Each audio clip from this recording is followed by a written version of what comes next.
Everything shifted, not slowly, not gradually, not in the way that historians piece together or after the fact. This happened fast and it happened in plain sight. And somehow the people who were supposed to see it coming did not. 1 minute ago, the news broke. Russian military jets crossed into an airspace that the West had quietly assumed was under its sphere of control. And just like that, a conflict that Washington had been managing from a comfortable distance became something entirely different.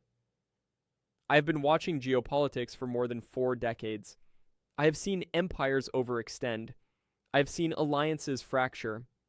I have seen moments that looked like noise turn out to be the loudest signal of a generation. What I'm watching right now as I sit here and process what has just happened is one of those moments. And I think you deserve a clear, honest, grounded account of what it means.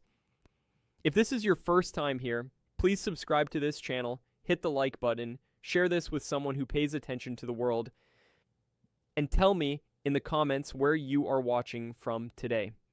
This conversation is for every corner of the globe. Now let us begin. Let me take you back to about 72 hours ago because nothing in geopolitics happens without a runway. And this particular event had one that should have been visible to anyone who was looking. Russian military commanders had been making quiet moves, nothing dramatic, nothing that would flash across the front pages of Western newspapers. A repositioning here, a logistical adjustment there. Aircraft that were supposed to be stationed in one place appearing in another. The Kremlin said nothing officially. Vladimir Putin gave no speeches. There were no press conferences, no dramatic announcements. That silence, I want you to understand, was itself the message. When Russia wants to tell you something openly, it talks. When Russia wants to do something that changes facts on the ground, it goes quiet first. And for 72 hours, it was very, very quiet. The conflict in the region had by that point already consumed an enormous human cost. The figures confirmed by independent monitoring organizations were not small numbers and not abstract statistics. Thousands of people had been displaced. Infrastructure that took decades to build had been reduced to rubble in days. And yet the diplomatic machinery of the West continued to move at the pace it always moves, which is the pace of committees and statements and expressions of deep concern. I have watched this pattern my entire professional life. I understand why institutions work slowly. Slow deliberation can prevent catastrophic mistakes. But there is a moment when slowness stops being caution and starts being abdication. And that moment had already passed weeks before Russian jets entered this picture. Now let me tell you exactly what happened. At approximately 2:47 in the morning local time on a Tuesday, Russian military aircraft lifted off from a base in the southern region of the country. These were not cargo planes carrying generators and food, though Russia has done that too in other theaters of this broader crisis. These were jets, fast-armed and carrying with them a very deliberate message that did not need to be spoken aloud. Within the hour, they had covered a distance that Western analysts had assumed would serve as a natural buffer, a kind of invisible line that Moscow would not cross because crossing it would carry too high a cost. The assumption was wrong. The jets crossed, and for a moment I am told by sources who monitor these frequencies.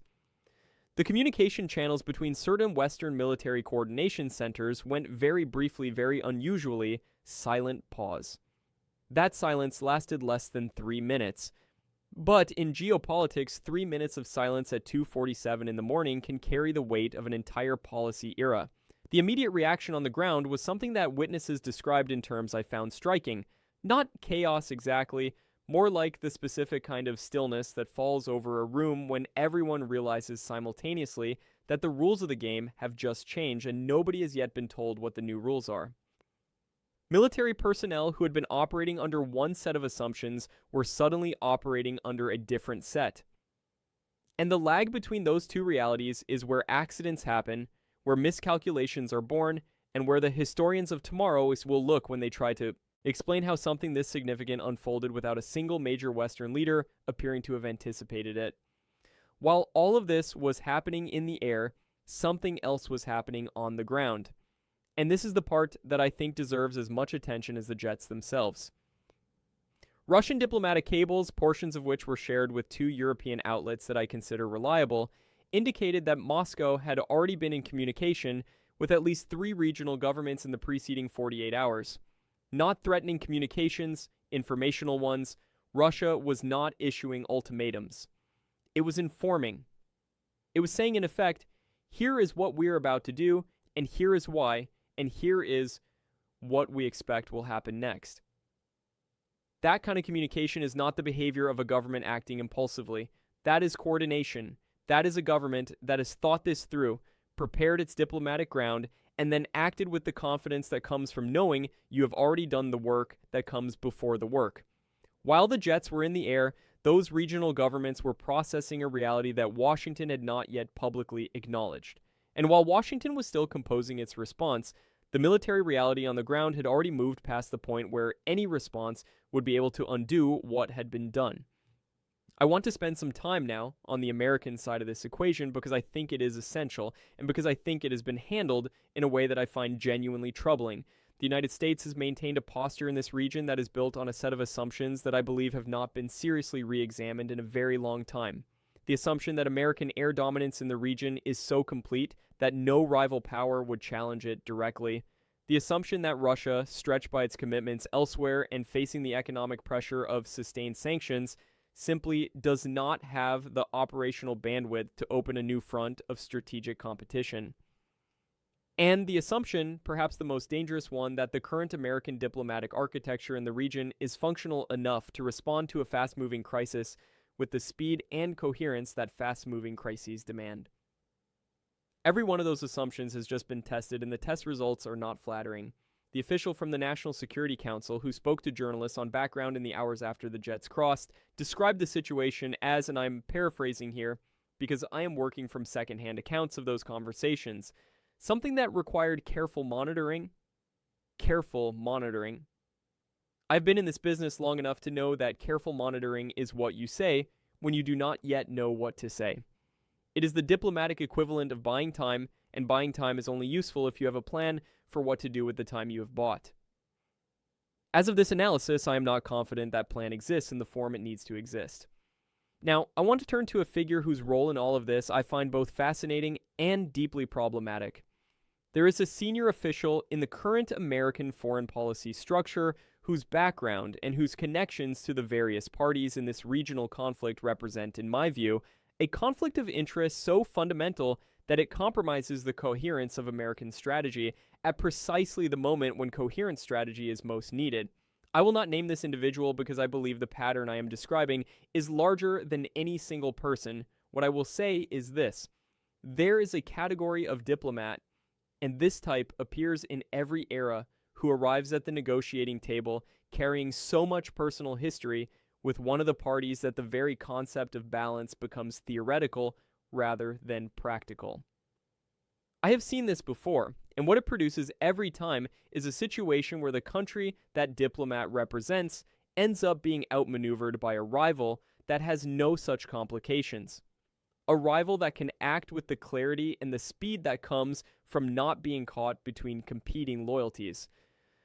Russia today is that rival, and it is acting with exactly that clarity. Follow the logic here because I think it is worth following carefully. Russia's move with these jets was not primarily a military calculation, though it is also that it was primarily a demonstration. A demonstration aimed not at the local adversaries in the region, but at every government in the world that has been trying to read the current balance of power and make decisions accordingly. The message Russia is sending is simple, and it is loud. We are here. We are capable. We are willing to act when others are not. And the countries of the world, particularly the countries that have been sitting on the fence of this conflict, watching to see which direction the wind is blowing before they commit themselves, those countries receive that message. I've spoken in the past about the importance of credibility in international affairs, about the way that a nation's reputation for following through on its commitments shapes the behavior of every other nation in the system. By that measure, what Russia did with those jets this morning was deposit a very significant sum into an account that had been growing for some time. The power shift this represents is not small, and I want to be honest about its scale. 6 months ago, a conversation about Russian military jets operating in this particular airspace would have been treated in most serious Western foreign policy circles as essentially hypothetical. The assumption was that the diplomatic and military architecture the United States had built in the region, the partnerships, the basing agreements, the intelligence sharing arrangements, The implicit guarantees created a kind of force field that made such a scenario practically impossible. That force field has just been revealed to have significant gaps, and revealing gaps in what was supposed to be a seamless architecture is, in geopolitical terms, not a minor event. It is the kind of event that gets discussed in defense ministries and foreign ministries around the world for years. The kind of event that changes procurement decisions and alliance calculations and the private conversations that happen between heads of state when the cameras are off. There is also a legal and constitutional dimension to what has happened that I think deserves mention, even if it is the dimension that receives the least attention in the breathless immediate coverage of events like this one. The framework of international agreements and understandings that was supposed to govern military activity in regions like this one is now under a new kind of strain. When one major power demonstrates that it is willing to act outside the boundaries that framework was supposed to enforce, the question that every other power immediately begins asking is not how to condemn that action. The question is what it means for their own freedom of movement. That question is being asked in capitals around the world, right now. And the answers that governments arrive at over the coming weeks will shape the architecture of international order in ways that will outlast this particular crisis by decades. Let me also talk about the economic dimension, because geopolitics and economics are never as separate as the way we talk about them suggests. In the hours after the jets crossed and the news began to filter through the intelligence networks and eventually into the financial markets, there was a measurable reaction. Energy markets moved. Specifically, they moved in a direction that reflected a recalibration of risk in a region that sits atop some of the most consequential energy infrastructure on the planet. Analysts who cover these markets for a living do not care about ideology. They do not care about which side has the better argument or the more legitimate grievance. They care about stability. And what the Jets said to those markets very clearly and very loudly is that the stability of the regional order is less certain than it was 24 hours ago. That kind of uncertainty has a cost.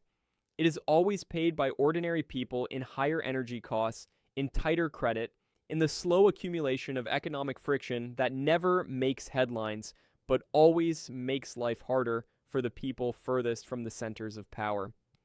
Here's what I think is most worth sitting with.